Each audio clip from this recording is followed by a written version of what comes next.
Undang-Undang Nomor 41 Tahun 2004 ada kekuatan hukum wajib untuk memisahkan atau menyerahkan sebagian harta benda miliknya untuk dimanfaatkan selamanya atau untuk jangka waktu tertentu sesuai dengan kepentingan guna keperluan ibadah atau kesejahteraan umum menurut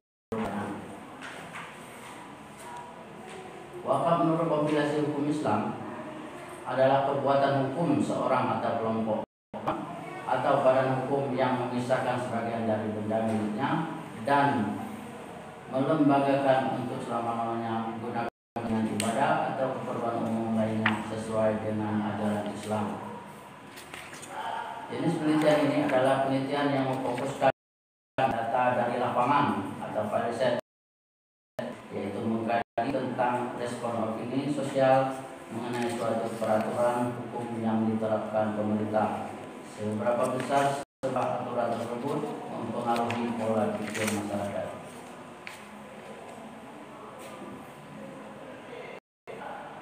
Subjek penelitian pada penelitian ini adalah merupakan sumber tempat kita memperoleh keterangan, yaitu keterangan waktu penelitian.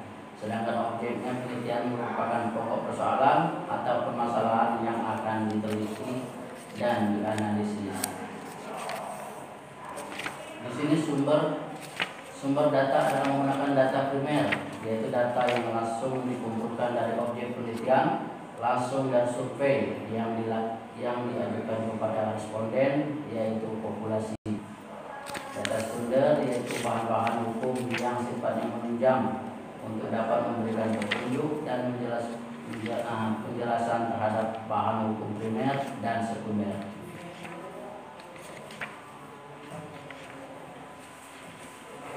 Dari hasil penelitian yang kami lakukan di Kecamatan Hujan Mas, Kabupaten Kepahyang, diperoleh data perwakapan di Kecamatan Hujan Mas, Kabupaten Kepahyang itu terdiri dari 52 lokasi yang sudah terdaftar.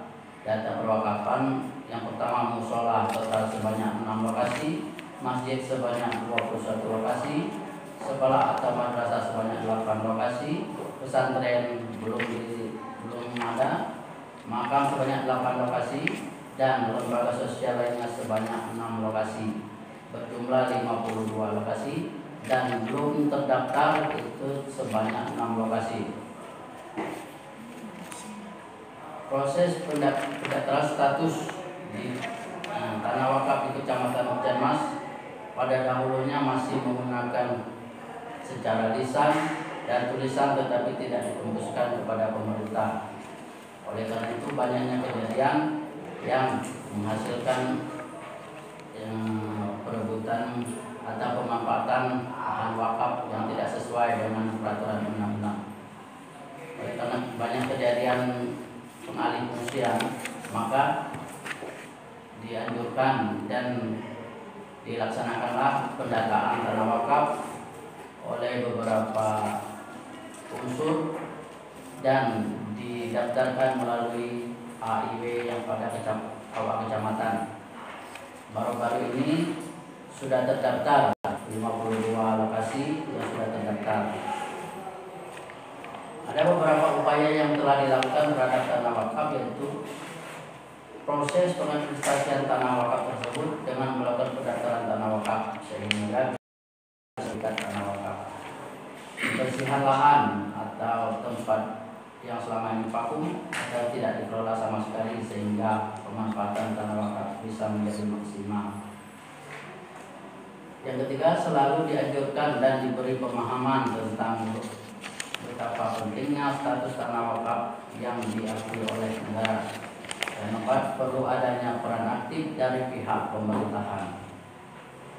Pengelolaan dalam Undang-Undang Nomor 41 Tahun 2004 yang pertama, nazir wajib mengelola harta benda wakaf sesuai dengan tujuan dan fungsinya yang diperuntukkan. Yang kedua, harus berdasarkan prinsip syariah. Yang ketiga, dilakukan secara produktif, itu tercantum dalam pasal 1.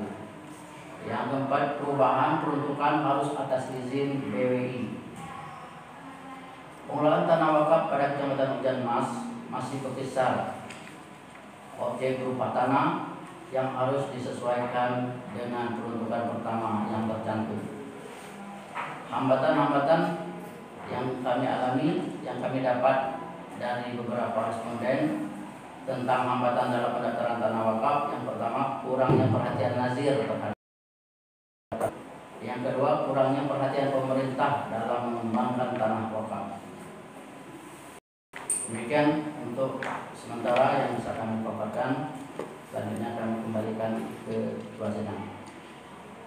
Baik, Bapak Bobi Marpeno, sebelum kepada penguji utama ada beberapa hal yang ingin kami tanyakan dan kami ingin konfirmasi kepada Bapak Bobi Marpeno. Yang pertama tentang judul. Yang benar prospektif atau perspektif, Pak Bobi? Prospektif. Prospektif ya, bukan perspektif. Bukan, prospektif. Apa bedanya, Pak? Prospektif dengan perspektif. Kalau di kamus ilmiah setahu saya perspektif. Prospektif. Atau ini apa ya? Tapi setahu saya nanti dicek di KBBI, di Kamus Besar Bahasa Indonesia. Setahu saya perspektif, bukan prospektif. Prospektif itu prospeknya. Oh, prospek ya. Prospek ke depan gitu, Pak ya. Gimana, Pak Bobi? Soalnya beda makna nanti dah. Prospek, prospek. Kalau sepengetahuan saya dan juga sering didengar itu adalah prospektif. Kalau perspektif jujur masih awam. Masih apa, Pak ya? Belum ini. Oh, ini perlu diluruskan nih, Pak kan? Maksudnya apa? Istilah prospektif dengan perspektif ini kan. Tapi yang dimaksudkan Pak Bobi prospektif gitu ya. Prospektif. Bukan perspektif. Prospektif undang-undang, bukan perspektif undang-undang. Iya, coba Pak Bobi, prospektif itu apa maknanya? Kami membuat prospektif itu adalah pandangan. Kalau pandangan itu perspektif. Kalau kita dijadikan pandangan terhadap undang-undang. Iya. Oke, berarti perspektif. Iya, perspektif, Pak. Jadi dalam perspektif atau pandangan Undang-Undang Nomor 41 Tahun 2004. Kemudian yang perlu kami konfirmasi lagi, Pak Bobi,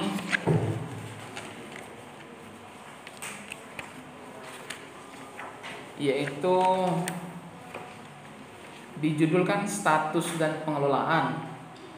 Di pertanyaan penelitian ada dua, Pak Bobi ya. Pertanyaan penelitiannya apa, Pak? Di halaman 10. Ini halamannya juga nih, Pak. Halaman tuh di bawah, bukan di atas. Kalau di buku pedoman kita itu halamannya di bawah, Ustaz ya. Di atas. Kalau pasca halamannya depan. Oh iya. Ya, Bobi ini di bawah. Ya, ada di bawah. Di bawah Pak ya. Tapi yang penting punya halaman ya Pak ya, daripada nggak punya halaman. Jadi pertanyaan penelitiannya dua Pak ya. Kalau ini apa ya? Ini saran sebenarnya kan. Kalau dilihat dari judulnya kan status dan pengelolaan. Jadi dalam pikiran saya itu pertanyaan yang pertama berbicara tentang status kan. Bagaimana status tanah wakaf. Yang pertanyaan kedua, bagaimana pengelolaan tanah wakaf. Kalau menurut pandangan saya, bagaimana status tanah wakaf? Pertanyaan pertama. Pertanyaan kedua, bagaimana pengelolaan tanah wakaf. Kemudian kalau yang ketiga itu biasanya kita ingin melihat impact gitu kan. Jadi mengarah kepada dampak. Jadi bagaimana dampak status dan pengelolaan tanah wakaf dalam perspektif Undang-Undang Nomor 41 Tahun 2004. Kemudian kalau ditelisik lebih lanjut, apa ya, kurang sistematis sebenarnya Pak Bobi. Jadi kan sebenarnya itu kalau sepengetahuan saya itu, kalau pertanyaan penelitian yang misalkan dua, nanti di temuan dan pembahasannya juga ada Ada 2. Dicek di halaman berapa? Temuan dan pembahasan. Sudah terjawab dah yang 2 pertanyaan ini, Pak? Saya belum ketemu. Halaman berapa gitu. Yang menjawab 2 pertanyaan penelitian tadi. Halaman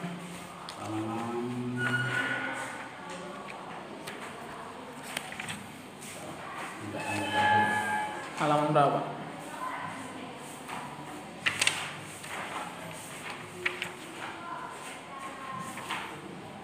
Temuan dan pembahasan.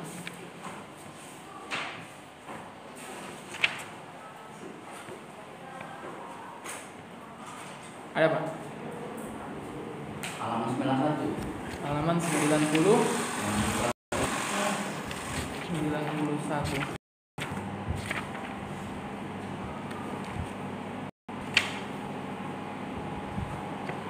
Nah, itu tadi yang saya sampaikan tadi Pak Bobi. Ini langsung ke status hukum.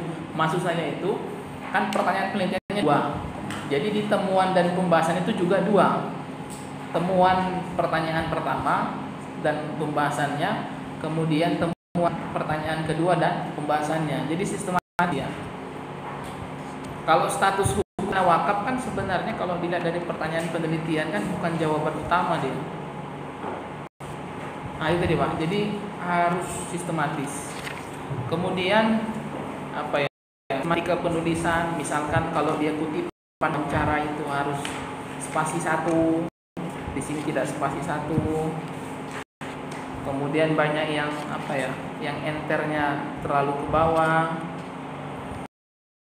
Halaman 93 itu ada data, misalkan peruntukan musola sebanyak 11,5%, masjid 40%. Itu dibuat apanya, Pak? Sumbernya.